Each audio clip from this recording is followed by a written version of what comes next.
Assalamualaikum warahmatullahi wabarakatuh. Apa kabar anak-anakku semua? Mudah-mudahan tetap dalam keadaan sehat dan selalu dalam lindungan Allah Subhanahu wa taala. Amin ya rabbal alamin. Bertemu kembali dengan San Musli dalam pembelajaran jarak jauh pendidikan agama Islam dan budi pekerti, khususnya kelas 2 SDT Nurul Ilmi. Nah, anak-anakku sekalian, kita akan melanjutkan pelajaran kita pada kesempatan kali ini. Seperti biasa, mari kita awali pembelajaran kita dengan membacakan doa sebelum belajar. Bismillahirrahmanirrahim. Rabbi zidni ilma warzuqni fahma. Amin ya rabbal alamin. Anak-anakku sekalian, kita lanjutkan materi kita, yaitu tentang memahami sikap kerjasama dan tolong menolong. Materi ini adalah lanjutan dari materi minggu yang lalu, yaitu sikap kerjasama, memahami sikap kerjasama dan tolong menolong. Ya, seperti yang sudah disampaikan pada minggu yang lalu, tujuan pembelajaran kita. Ya, nah kali ini kita akan lanjutkan materi kita tentang sikap kerjasama dan tolong menolong. Materi ini ada di buku PAI ya, buku PAI di halaman 63 ya. Nah, minggu yang lalu kita sudah sampaikan materinya ada di halaman 60, 61 sampai 62. Sekali ini di halaman 62 sampai dengan 63 dan 64 materi kita ya, yaitu sikap tolong menolong dan kerjasama. Nah, Allah Subhanahu wa taala berfirman dalam Al-Qur'an surah Al-Maidah ayat kedua yang berbunyi A'udzubillahi minasyaitonir rajim wa ta'awanu 'alal birri wat taqwa wa la ta'awanu 'alal itsmi wal 'udwan. Yang artinya dan tolong menolonglah kamu dalam mengerjakan kebajikan dan takwa, dan jangan tolong menolong dalam perbuat dosa dan permusuhan. Quran surah Al-Maidah surah kelima ayat kedua. Nah, ayat di atas menjelaskan bahwa tolong-menolong dalam kerjasama hanya boleh dilakukan dalam hal kebaikan. Kita dilarang untuk melakukan tolong-menolong dan kerjasama dalam perbuatan yang dilarang agama.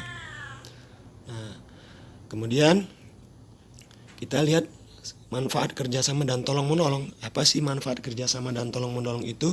Nah, manfaat kerjasama dan tolong-menolong diantaranya yaitu meringankan beban orang lain, menunjukkan kebersamaan, mempererat tali persaudaraan, memperbanyak teman, mendapat pahala dari Allah SWT, dan orang yang suka menolong akan mudah juga mendapat pertolongan.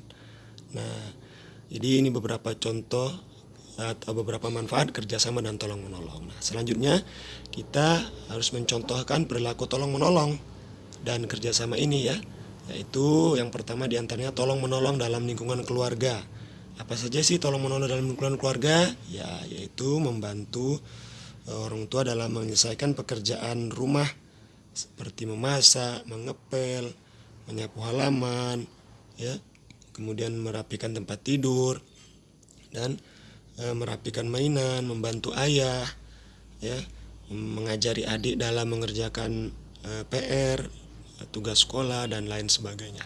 Nah, ini beberapa contoh tolong menolong dalam lingkungan keluarga. Kemudian tolong menolong dalam lingkungan sekolah ya, yaitu diantaranya kita berbagi makanan ya, menolong teman yang tidak punya makanan atau tidak punya uang jajan ya. Kemudian kita mengajari teman dalam mengerjakan tugas apabila mengalami kesulitan ya. Kemudian belajar bersama ya, menolong sama teman dengan cara belajar bersama ya. Dan kita membantu teman yang kesusahan atau yang mengalami musibah. Apabila ada teman yang terjatuh saat bermain, kita tolong ya. Itu contoh tolong menolong dalam lingkungan sekolah. Kemudian tolong menolong dalam lingkungan masyarakat, ini diantaranya kita bergotong royong, mengerjakan kerja bakti di lingkungan sekitar rumah kita. Ya, kemudian kita menolong orang tua yang kesulitan untuk menyeberang jalan, ya. Kemudian kita menolong saudara-saudara kita yang terkena banjir, ya, terkena musibah, ya. Apakah banjir, kebakaran, ya, kemudian musibah kematian, meninggal dunia, sakit dan lain sebagainya. Ini beberapa contoh tolong menolong dalam lingkungan masyarakat. Nah, kemudian anak-anakku sekalian, inilah beberapa contoh daripada sikap tolong menolong dan manfaat dari tolong menolong tadi. Nah, mudah-mudahan kita bisa mengamalkan sikap tolong menolong ini ya. Nah, ini beberapa kesimpulan dari materi kita dari sikap tolong menolong dan kerjasama itu, yaitu diantaranya tolong menolong berarti meringankan beban orang lain. Yang kedua, Allah memerintahkan kita untuk saling tolong menolong dan kerjasama dalam kebaikan. Yang ketiga, Allah melarang kita saling tolong menolong dan kerjasama dalam perbuatan yang dilarang. Yang keempat, tolong menolong harus didasari dengan keikhlasan. Nah, inilah beberapa intisari atau kesimpulan dari materi kita pada kesempatan kali ini dan materi kita yang minggu lalu juga. Ya, karena ini adalah lanjutan dari materi kita yang minggu lalu. Nah, di akhir materi kita ini seperti biasa, mari kita mengerjakan latihan.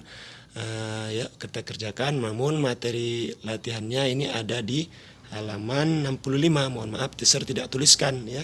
Nah, bisa dilihat di dalam bukunya halaman 65 dan 66, yaitu bagian A dan bagian B, uji kemampuan. Pilih jawaban yang paling tepat ya. Dan juga mengisi titik-titik daripada soal yang ada di bagian B. Nah, seperti biasa, tidak perlu ditulis soalnya, langsung buat jawabannya. Nah, ya, langsung buat jawabannya bagian A ya, tulis soal dan jawaban. Tulis jawabannya langsung, nomor 1 jawabannya apakah A, B atau C, pilih salah satu. Seperti biasa ya. Kemudian ini dikerjakan di buku tulis PAI ya, supaya ada catatannya ya, tidak terpisah-pisah. Nah, mungkin ini saja materi kita pada kesempatan kali ini. Saya ucapkan terima kasih dan mohon maaf jika ada kekurangan, bisa di WA langsung ke nomor share ya. Nah, kita tutup dengan ucapan hamdalah, alhamdulillahirabbil alamin. Wassalamualaikum warahmatullahi wabarakatuh.